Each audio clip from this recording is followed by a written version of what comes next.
नमस्कार दोस्तों, गरुड़ पुराण में जीवन मृत्यु से संबंधित कई रहस्यमयी बातें बताई गई हैं।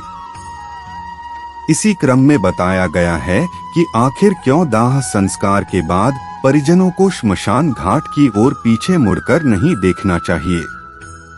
गरुड़ पुराण हिंदू धर्म के महत्वपूर्ण ग्रंथों और 18 महापुराणों में एक है। इसमें भगवान विष्णु के प्रिय वाहन पक्षीराज गरुड़ ने उनसे जो प्रश्न किए हैं, श्रीहरि ने सविस्तार उसका उत्तर दिया है, जिसे गरुड़ पुराण कहा जाता है। जीवन और मृत्यु दोनों ही ऐसा सत्य है जिसे कोई टाल नहीं सकता। धरतीलोक पर जिसका जन्म हुआ है उसकी मृत्यु भी निश्चित है, लेकिन आमतौर पर लोग मृत्यु के बारे में बात करने से भी डरते हैं या कतराते हैं।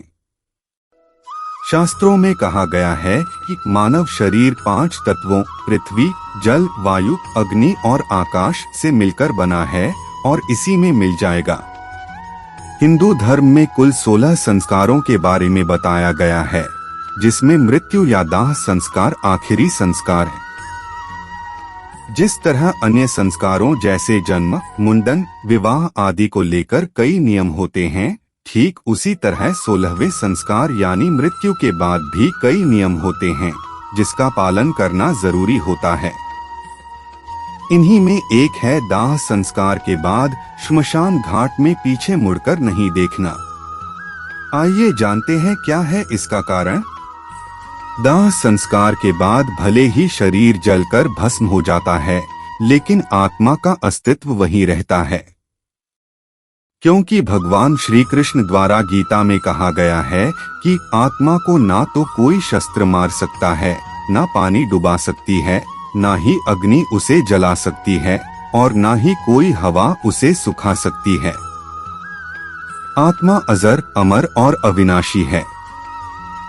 गरुड़ पुराण के अनुसार परिजनों के साथ ही आत्मा खुद भी अपने अंतिम संस्कार की सारी क्रियाएं देखती है। गरुड़ पुराण में बताया गया है कि मृतक का अपने परिजनों के साथ मोह रहता है और इसी मोह से ग्रस्त होकर मृतक की आत्मा परिजनों के आसपास भटकती रहती है। यदि मोह का बंधन नहीं टूटा तो आत्मा को परलोक गमन करने में परेशानी होती है। इसलिए ऐसी स्थिति में मोह का टूटना जरूरी होता है।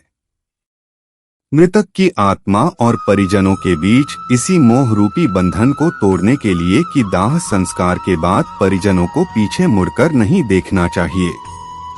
अगर परिजन दाह संस्कार के बाद पीछे मुड़कर नहीं देखेंगे तो आत्मा को ऐसा प्रतीत होगा कि अब उसका इस लोक में समय पूरा हो गया और वह दूसरे लोक में चली जाएगी।